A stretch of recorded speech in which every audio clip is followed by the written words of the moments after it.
चलो, सल्तनत काल हम लोगों ने देखा, सल्तनत काल देखा। सल्तनत काल में हमने कितने वंशों को देखा था? 5। और इसकी शुरुआत कब से हुई है? 1206 ईस्वी से लेके 1526 ईस्वी। कौन कौन से हैं? पहला है गुलाम वंश। टाइम पीरियड इसका बताइएगा। 1206 से 1290। फिर उसके बाद खिलजी वंश। खिलजी वंश, इसका टाइम पीरियड 1290 से 1320। फिर उसके बाद आपका तुगलक वंश,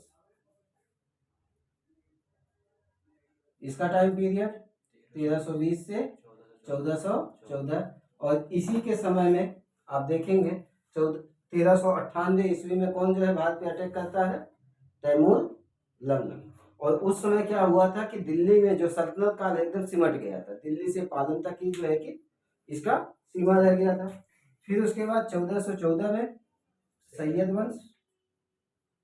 सैयद वंश, इसका टाइम पीरियड 1414 से 1451। फिर उसके बाद है आपका लोधी वंश, ये पहला अफगान वंश है, ठीक है। और फिर इसके बाद शेरशाह सूरी जब आएगा तो वो क्या है? दूसरा अफगान वंश, ठीक है। ये कब से कब है? 1451 से 1526। अब देखो 1526 में बाबर आता है, ठीक है। इसके पहले ही वो बाबर आ चुका है भारत में, ठीक है। 1519 में ही उसने जो है भारत पे अटैक किया है। तो आज हम बाबर के बारे में पढ़ेंगे और भारत में मुगल सत्ता की स्थापना को पढ़ेंगे कि किस प्रकार से मुगल सत्ता स्थापित हुई। बाबर फरगना का रहने वाला है। कहाँ का? फरगना का। और ये जो फरगना है आपका, यहाँ पे जनजाति कबीलाई समाज के लोग हैं। अगर बाबर को आप देखोगे तो ये चंगेज खां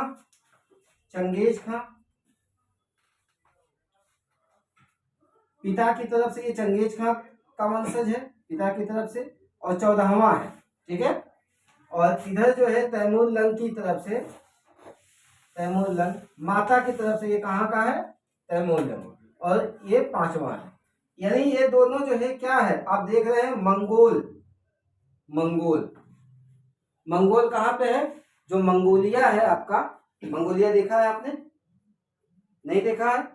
मैप में भी नहीं देखा है, जाना तो हुआ नहीं होगा है? चीन के ऊपर आप देखोगे बेटा तो वो मंगोलिया है, ठीक है। और मंगोलिया में ही गोबी मरुस्थल है, उसी के उत्तर वाले क्षेत्र में ये लोग मंगोल रहते थे। और चंगेज खां के आक्रमण के बारे में तो आप लोगों को मैंने बताया ही था, ये कितना खतरनाक था। इसके बारे में कहा जाता है, चंगेज खां के बारे में, कि यह अपने माँ के मुंह से तलवार लेके जो है कि, मतलब माँ के पेट से जो है कि तलवार लेके पैदा हुआ था दोनों हाथों, यानी इतना खतरनाक था। इसके बारे में एक कहावत और है, या तो ये जो है कि बलात्कार करेगा, या तो जो है कि क्या करेगा? किसी की हत्या करेगा, हमेशा जो है कि इसी में, इतना खतरनाक था ये। फिर तैमूर लंग भी इसी तरह से एक लुटेरा है। अब देखो, आप जानते हैं पूरा इतिहास, पूरी जो संस्कृति है वो किसके ऊपर डिपेंड करती है? ज्योग्राफी के ऊपर। जैसी ज्योग्राफी होगी वैसा ही वहाँ का कल्चर होगा। अब वहाँ की जनजाति बर्बर है, क्यों है? क्योंकि वहाँ पे वैसी ही ज्योग्राफी है। कंकड़ पत्थर वाली जमीन, पथरीली जमीन, रेतीली जमीन, वहाँ पे हरियाली नहीं है, लोगों के पास जो है कि खाने पीने के लिए उस तरह से व्यवस्था नहीं है, तो क्या है? भोजन की तलाश में, या जो है कि धन संपदा की तलाश में ऐसी जगहों पे जो है कि जाएंगे जहाँ पे ये सारी चीजें होंगी। बाबर भी वहीं से है। बाबर एक फरगना को जीत नहीं पाता है, लेकिन जब भारत आता है तो वो जो है कि 5-5 युद्ध जो है कि जीतता है,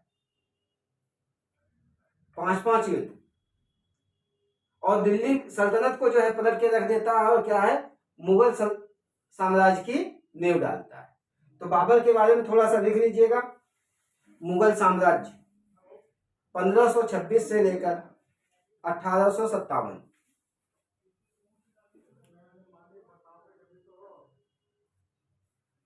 ठीक है, लिखिएगा। मुगल वंश का संस्थापक बाबर था।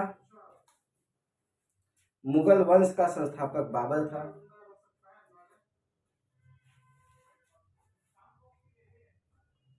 ये तुर्क एवं सुन्नी मुसलमान थे। मुगल, मुगल तुर्क एवं सुन्नी मुसलमान थे। अब देखो, बाबर में वंश पढ़ते हो तुम, बाबर है, फिर उसका लड़का है, फिर उसका लड़का है, फिर उसका लड़का है, फिर उसका एक वंश चलता है, इसीलिए इसको मुगल वंश कहते हैं। ठीक है।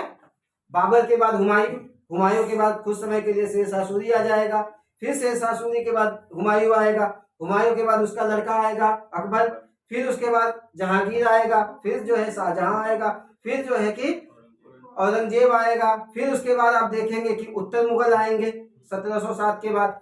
ये क्या है, इनके वंश है, एक के बाद एक उसी वंश के लोग शासन करेंगे, इसीलिए उसको मुगल वंश बोला जाता है। ठीक है। यहाँ पे देख रहे हो गुलामों की एक परंपरा चल रही है, इसलिए इसको गुलाम वंश बोलेंगे।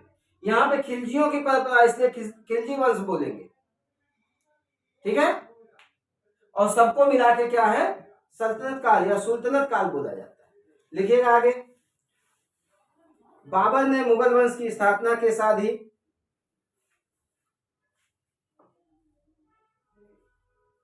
बाबर ने मुगल वंश की स्थापना के साथ ही पद पादशाही, पद पादशाही, पद पादशाही की स्थापना की, जिसके तहत शासक को बादशाह कहा जाता था, जिसके तहत शासक को बादशाह कहा जाता था।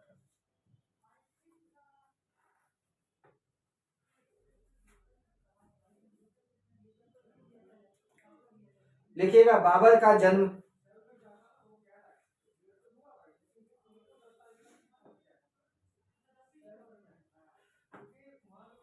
बाबर का जन्म 1483 ईस्वी 1483, बाबर का जन्म 1483 ईस्वी में हुआ।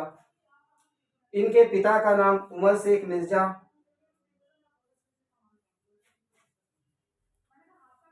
उमर शेख मिर्जा,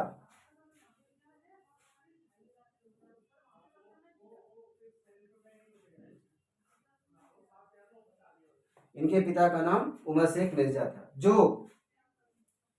फरगना, मध्य एशिया में एक छोटी सी जगह है फरगना, अफगानिस्तान से थोड़ा सा जो है सटा हुआ ऊपर, फरगना नामक छोटे से राज्य के शासक थे।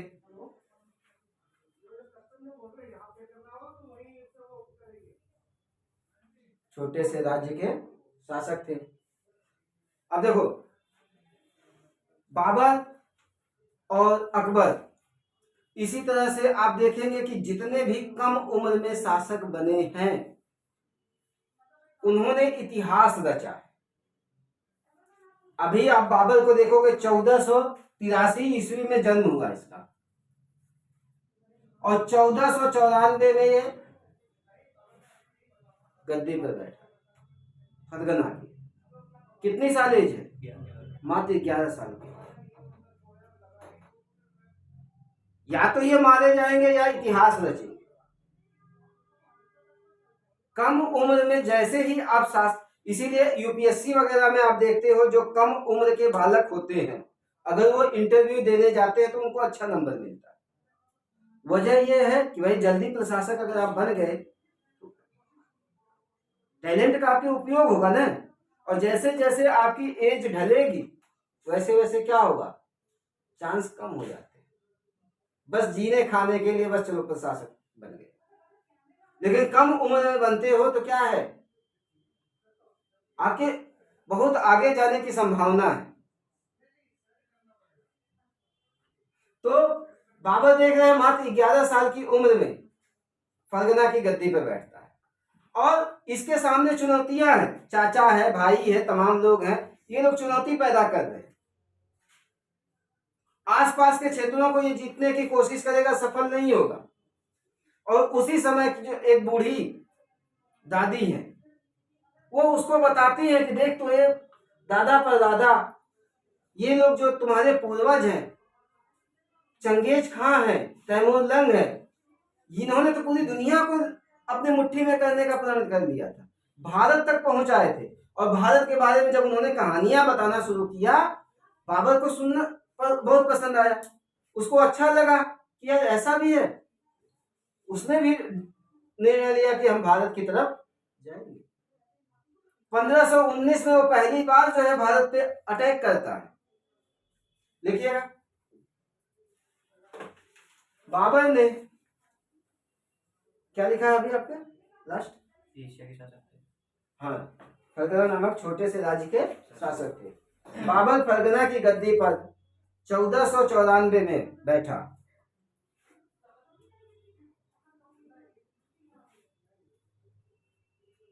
1494 में बैठा। लिखिएगा, बाबर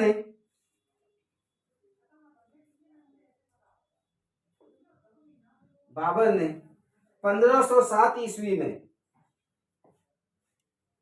बादशाह की उपाधि धारण की।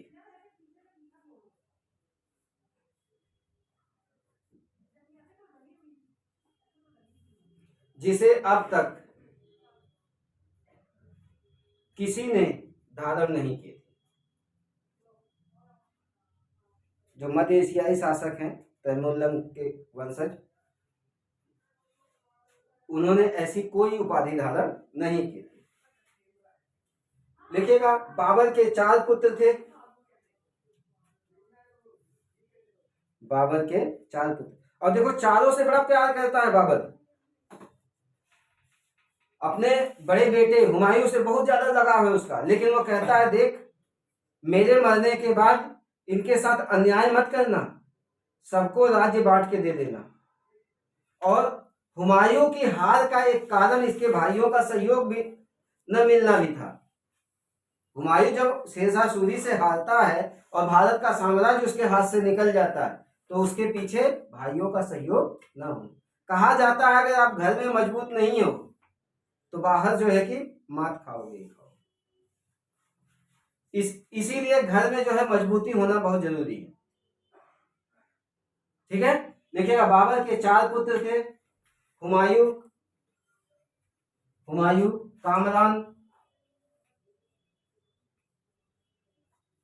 कामरान, अस्करी और हिंदाल।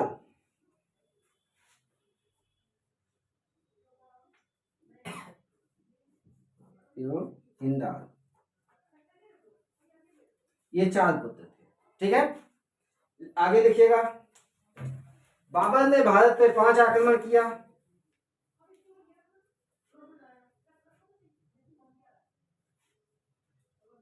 पहला आक्रमण 1519 में, 1519 में यूसुफ जाई जाति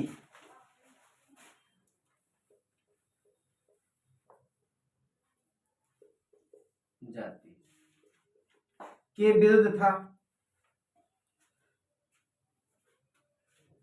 पंजाब में जो है, सॉरी, पाकिस्तान में यूसुफ जाई जाति रहती है, आज भी जनजाति है, ये लिखा हुआ आज भी है। और बहुत से क्रिकेटर भी जो है इसी जाति से जो है रहे हैं। और मेरे ख्याल से एक क्रिकेटर है वहां का, मैं नाम उसका भूल रहा हूँ। नहीं, मोहम्मद यूसुफ नहीं है बेटा, ओ बड़ा अच्छा क्रिकेटर है वो, इसी जाति से है। ठीक है, वीरेंद्र सहवाग वगैरह के समय में वो भी खेलता था। तो इसके खिलाफ इसने पहला आक्रमण किया और इस आक्रमण को जीत लिया। और वहां पे बाजौर और भेरा नामक जगह है, बाजौर एवं भेरा नामक जगह है, किला है, इन दोनों पे कब्जा कर देता है कौन, बाबर। ठीक है, बाजौर और भेरा पे।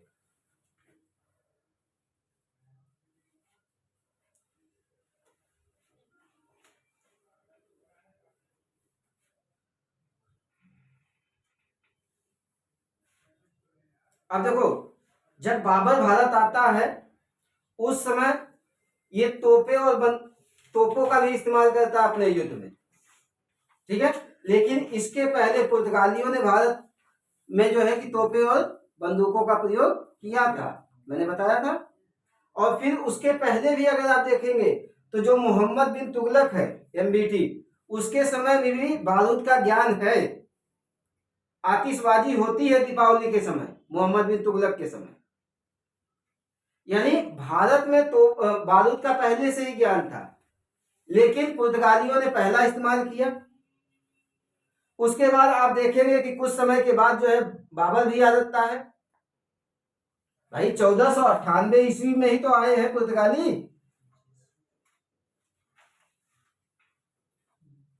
ठीक है।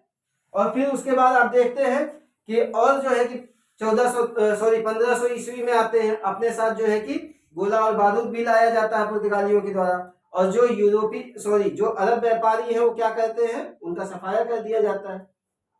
तो यूसुफ जाही जाती है, जिसके खिलाफ जो है कि क्या होता है, बाबर पहला युद्ध लड़ता है, ठीक है। फिर उसके बाद आप देखेंगे कि पानीपत का युद्ध होता है। पानीपत का युद्ध किसके किसके बीच? बाबर एवं इब्राहिम लोदी। कब होता है? 1526 ईस्वी में। पानीपत का 3 युद्ध हुआ है। कितने युद्ध हुए हैं? 3। पानीपत का ये प्रथम युद्ध है 1526 ईस्वी। और पानीपत का द्वितीय युद्ध कब होगा? 1556। बाबर का पोता है अकबर, और दिल्ली का अंतिम हिंदू शासक जिसको बोला जाता है हेमू, इसके बीच होता है। और इसमें क्या है, अकबर की विजय होती है। और तीसरा होता है 1761।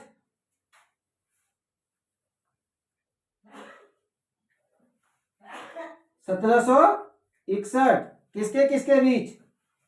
अफगान कौन है? अहमद शाह अब्दाली और मराठे।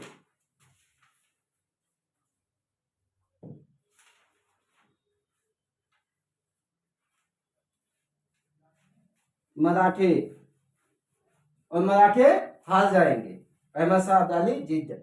इसमें आप देख रहे हैं कि जो आक्रमण करने वाला है वो जीतता है। बाबर ने आक्रमण किया, वह जीता। अकबर ने आक्रमण किया, वह जीता। अहमद शाह अब्दाली ने आक्रमण किया, वह जीता। 3 युद्ध हो गए पानीपत के। अब देखो, बाबर ने 5 युद्ध लड़ा है भारत में। 5 कौन कौन से युद्ध लड़ा है? तो पहला हमने देखा यूसुफ जाही जाति के खिलाफ। क्या करता है? बाजौर और भीरा को जीत लेता है। पानीपत, उसके बाद जो है पानीपत का प्रथम युद्ध 1526 ईस्वी। अब आप देखेंगे कि ये जो पानीपत का प्रथम युद्ध है, इसमें जो पंजाब का शासक है, पंजाब का शासक, पहले ये वाला हिस्सा भारत का ही हुआ करता था, पूर्वी पंजाब और पश्चिमी पंजाब। तो पूर्वी पंजाब और पश्चिमी पंजाब सब पंजाब का हिस्सा था। तो पंजाब को जिसकी जिम्मेदारी मिली हुई थी, उसने जो है बाबर को आमंत्रित किया। और साथ ही साथ जो है इब्राहिम लोदी का चाचा है, वह भी जो है कि बाबर को आमंत्रित करता है, भाई आओ इब्राहिम लोदी से लड़ो ताकि हम लोगों को मौका मिले। और राणा सांगा है, वह भी वेट करते हैं कि चलो भैया बाबर आ रहा है, इब्राहिम लोदी को हरा देगा, फिर उसके बाद हमें भी मौका मिल जाएगा वहां तक बढ़ने का। कल बताया था ना मेवाड़।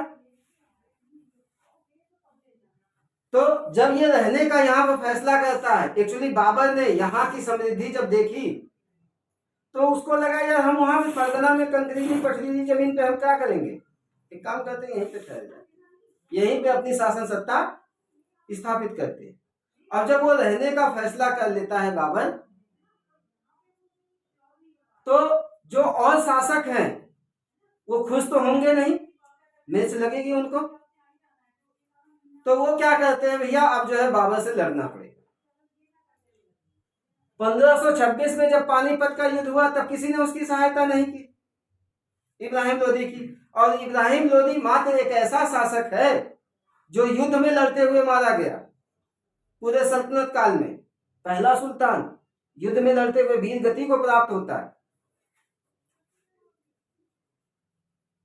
मारा जाता है, और बाबर जो है फैसला कर लेता है कि हम भारत में ही रहेंगे। अब राणा सांगा जो युद्ध लड़ने के लिए फेमस थे, इतने युद्ध लड़ते थे कि 80 घाव उनके शरीर पे पड़े हुए थे, कहा जाता है लगभग 100 युद्ध लड़े थे वो, बहुत वीर व्यक्ति। अब वो जो है कि फैसला होता है भैया अब इन दोनों के बीच में लड़ाई होगी। बाबर के सैनिक हिम्मत हार जाते हैं, कहते हैं ना उसके बारे में तो हमने सुना है, राजपूत है, दौड़ा दौड़ा के मारता है, उसकी वीरता तो हमने सुनी है, 100 युद्धों में भाग ले रखा है, 80 घाव है शरीर पे, भयानक राक्षस की तरह है, हम नहीं लड़ेंगे उससे, हार जाते, मतलब हिम्मत हार जाते हैं। लेकिन बाबर तो बाबर, सेना नायक, सेना नायक ये ऐसे ही होते हैं, दिलेर व्यक्ति। बाबर क्या करता है, अपनी सेना को बुलाता है, सेना के सामने भाषण देता है, ओजस्वी भाषण एकदम, और कहता है, देखो यही होता है कार्ड खेलना। बाबर अपने सैनिकों को समझाता है कि ऐसा है, ये कोई आम युद्ध नहीं है बल्कि ये धर्म युद्ध है। क्या है?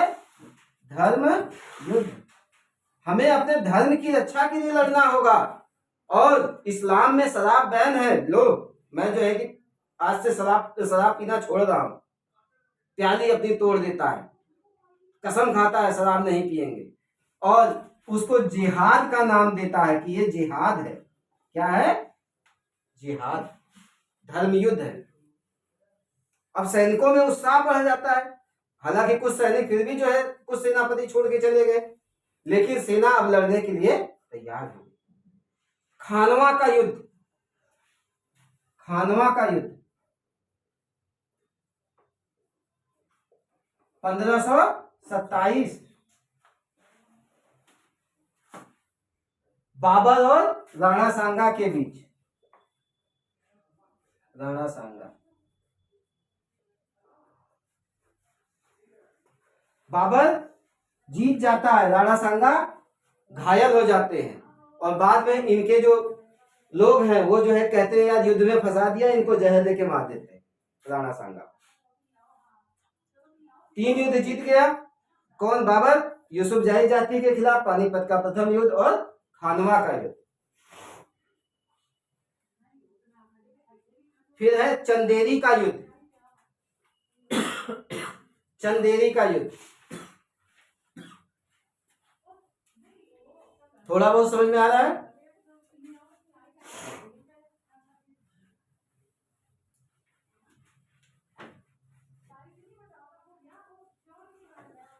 चंदेरी का युद्ध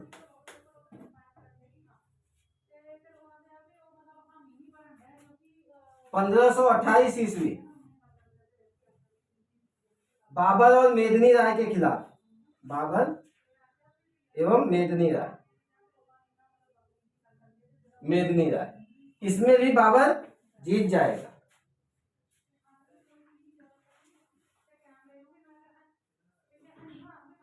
ठीक है। फिर उसके बाद है घाघरा का युद्ध। घाघरा का युद्ध 1529 ईस्वी,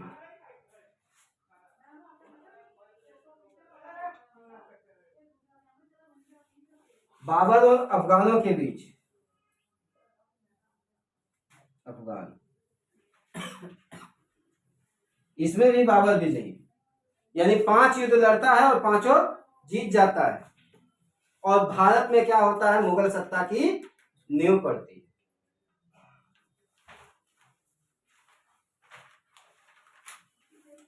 ठीक है। अब आपसे पूछ लेगा, 5 युद्धों के बारे में पूछ सकता है, खासकर 4 युद्ध के बारे में पूछता ही है, पानीपत का, खानवा का, चंदेरी का और घाघरा का। 26, 27, 27, 28, 29 क्रम अगर आपसे पूछ दे तो पहले पानी पिया, बाबर आया, पानी पिया, फिर उसके बाद खाना खाया, भाई पानी पीते हो पेट और साफ हो गया, खाना खा लो, फिर उसके बाद चांद देख लो, और फिर उसके बाद घर चले गए। तारीख डेट नहीं पूछेगा, केवल वो पूछेगा, सन पूछ सकता है। 1526, 27, 28, 29, 30। तो आपको पता ही है ना, 26, 27, 28, 29, चारों का क्रम जो है कि याद कर लो। PKCGH,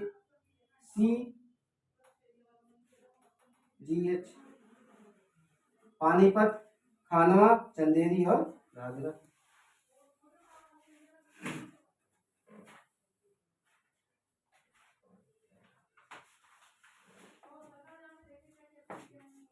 लिखिएगा एक पॉइंट और,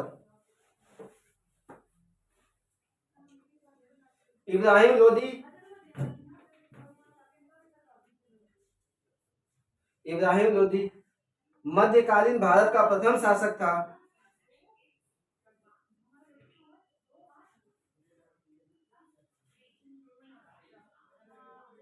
इब्राहिम लोदी मध्यकाल का प्रथम शासक था जो युद्ध स्थल में मारा गया, जो युद्ध स्थल में मारा गया। साथ ही उसका मित्र ग्वालियर का राजा विक्रमजीत भी युद्ध स्थल में मारा गया।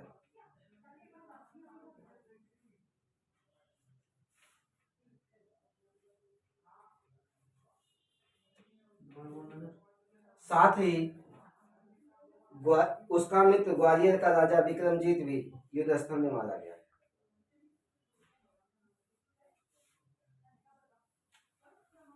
ठीक है, पानीपत का लिखिएगा। खानवा के युद्ध के बाद, पहले ये लिख लो, खानवा के युद्ध के पहले बाबर ने जिहाद का नारा दिया, धर्म युद्ध का।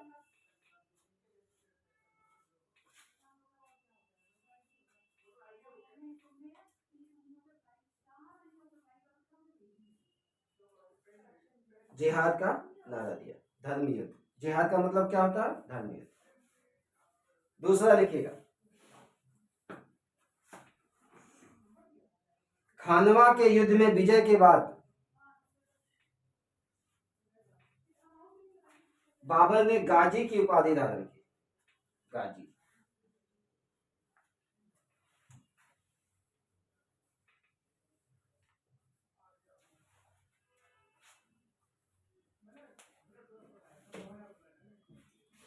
सिकंदर भी देखते हो, मात्र 33 साल की उम्र में पूरे विश्व को जो है जीतने का ख्वाब लेके जो है कि, ठीक है, देखा होगा आपने, कहां से चला था?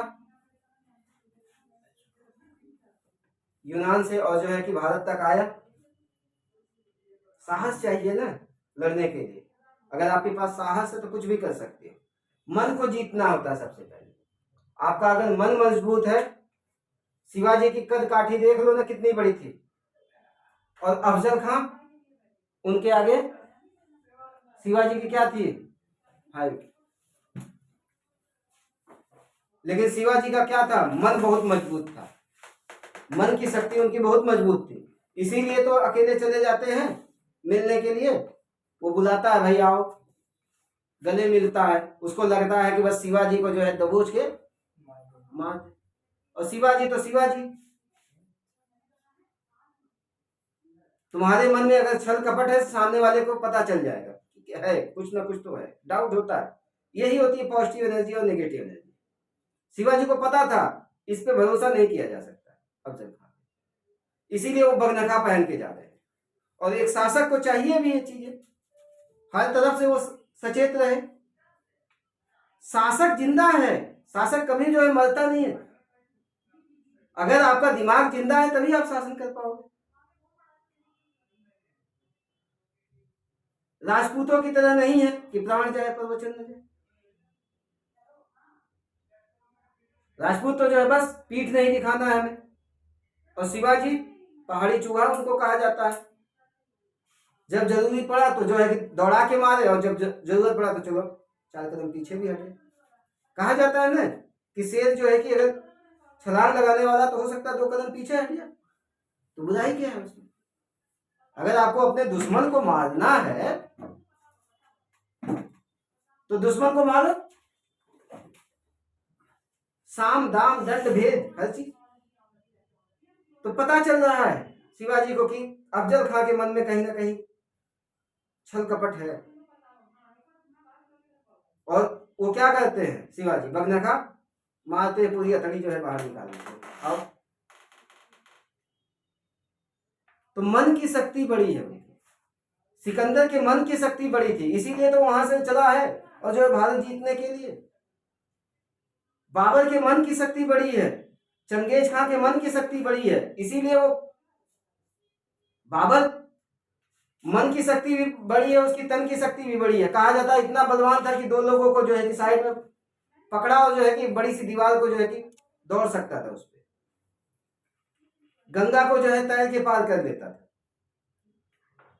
तो ये पावर लानी पड़ेगी आपको अपने अंदर, तभी आप कुछ कर पाओगे।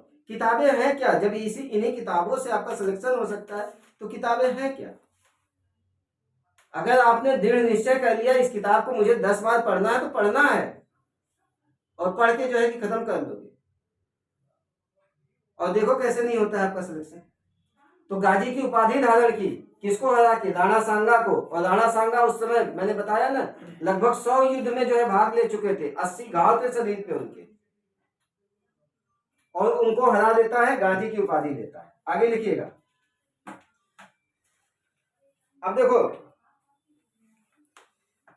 इसका लड़का है हुमायूं, 1530 ईस्वी का समय है। हुमायूं की तबीयत बहुत खराब हो जाती है, हुमायूं की तबीयत बहुत खराब हो जाती है। अब हुमायूं के बचने की संभावना नहीं है। उसी समय बाबर जो है क्या करता है, ईश्वर से प्रार्थना करता है और कहता है हे ईश्वर, मेरे लड़के की जान बख्श दे, भले उसके बदले में मेरी जान। और ये वही दौर है जब भारत में पुर्तगाली आ चुके हैं, गोवा को जीत चुके हैं और गोवा को राजधानी भी बना चुके हैं। और उन्हीं पुर्तगालियों में से एक पुर्तगाली है Nino the Kunhe, Nino the Kunhe. इसको जब पता चलता है पुर्तगाली को कि भैया जो है उत्तर भारत में एक बहुत बड़ी ताकत जो है कि शासन कर रही है, बाबर नाम का शासक जो है शासन कर रहा है, तो कहता है कि चलो यार मुगलों से मिलकर आते हैं। कौन, नीनो द कुन्हे। 1530 ईस्वी का समय, नीनो द कुन्हे मुगल दरबार में पहुंचता है और पता चलता है भैया हुमायूं की तबीयत बहुत ज्यादा खराब है।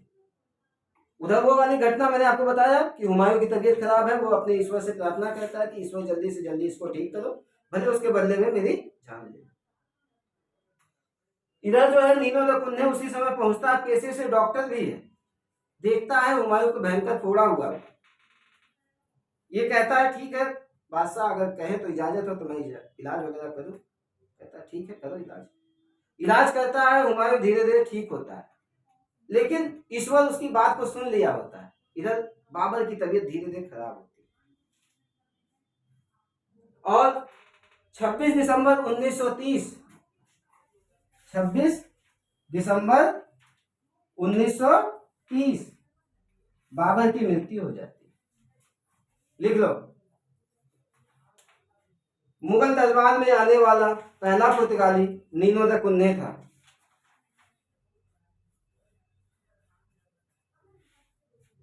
नीनो द कुन्हे था।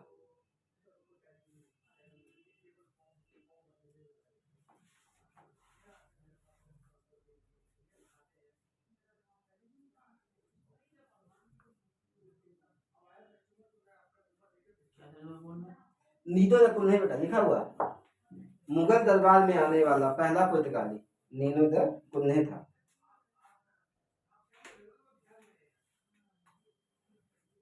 देखिएगा, बाबर की मृत्यु 48 वर्ष की उम्र में 26 दिसंबर 1930 को हुई।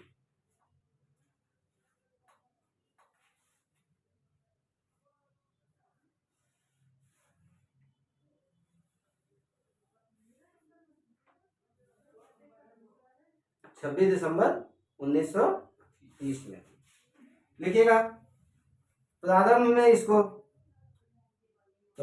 इसको आगरा के आराम बाग में दफनाया गया।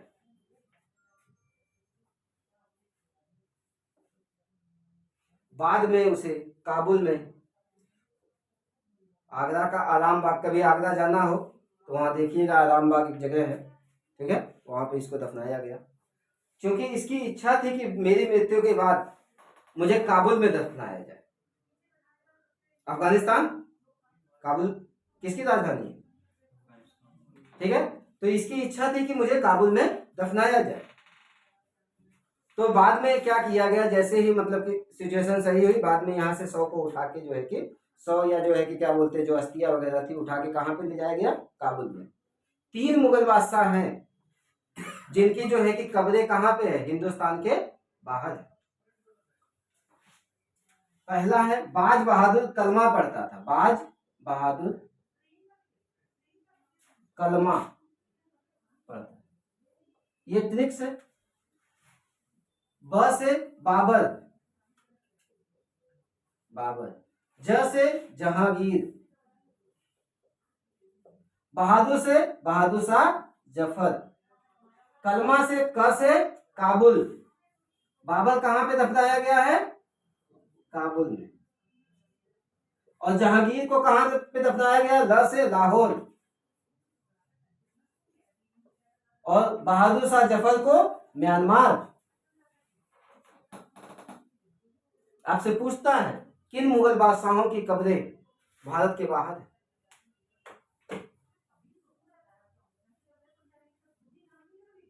समझ में आया। बाज बहादुर कलमा पढ़ता था,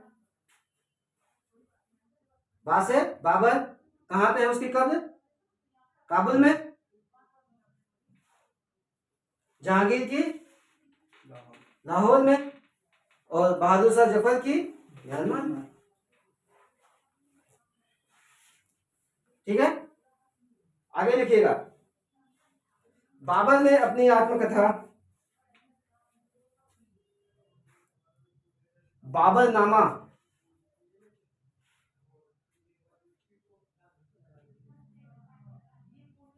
लिखी, ठीक है, जिसका फारसी अनुवाद अब्दुल रहीम खान खाना ने किया।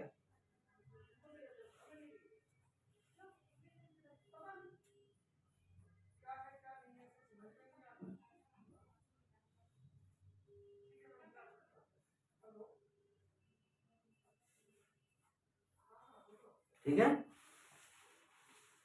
यह अपनी आत्मकथा में भारत के नदियों, पेड़ पौधे, पशु पक्षी, बागों इत्यादि के बारे में चर्चा करता है।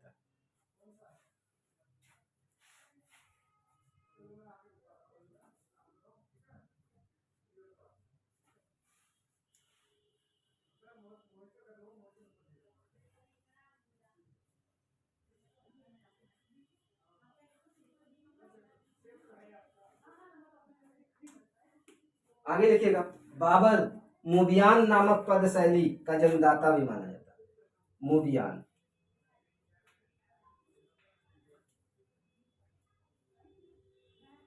मुबियान नामक पद शैली का जन्मदाता भी माना जाता है।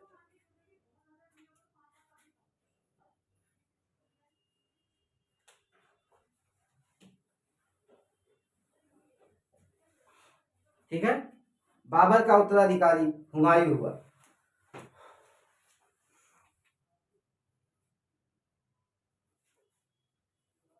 उत्तराधिकारी हुमायूं हुआ।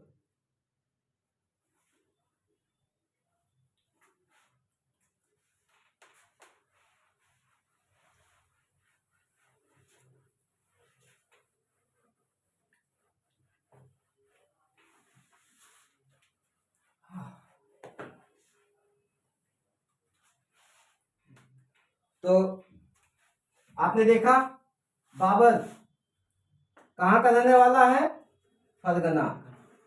जन्म कब हुआ है इसका, 1483। शासक कब बना है वहां पे, 1494।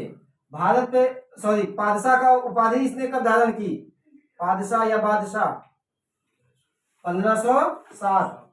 भारत पे पहला आक्रमण इसने कब किया, 1500 19 यूसुफ जाति के खिलाफ, यूसुफ जाई जाति के खिलाफ।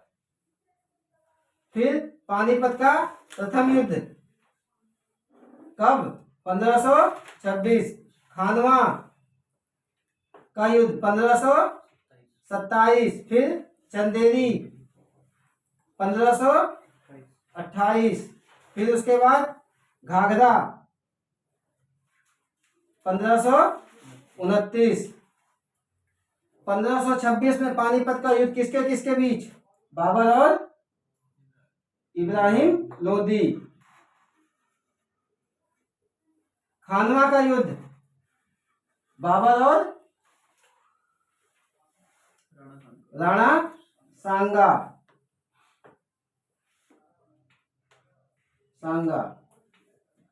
फिर चंदेरी का युद्ध बाबर और मेदिनी राय।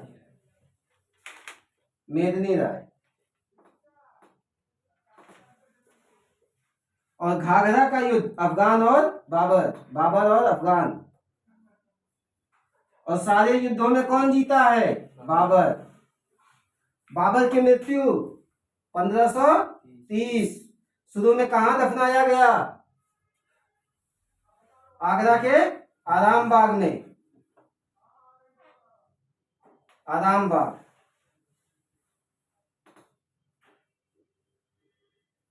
फिर उसके बाद इसको कहां दफनाया गया?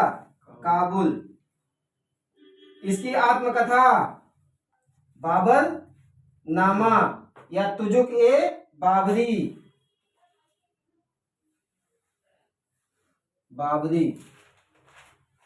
किस पद शैली का जन्मदाता है? मुबियान पद शैली। लड़के इसके हुमायूं और कामरान अस्करी एंड हिंदाल। उत्तराधिकारी कौन बना? हुमायूं। पानीपत के कुल कितने युद्ध हुए हैं? कौन कौन से? 1526 बाबर और इब्राहिम लोदी। 1556 अकबर और हेमू। और 1761 अहमद शाह अब्दाली और मराठे। पूछा जाता है ये सब छोटी छोटी चीजें।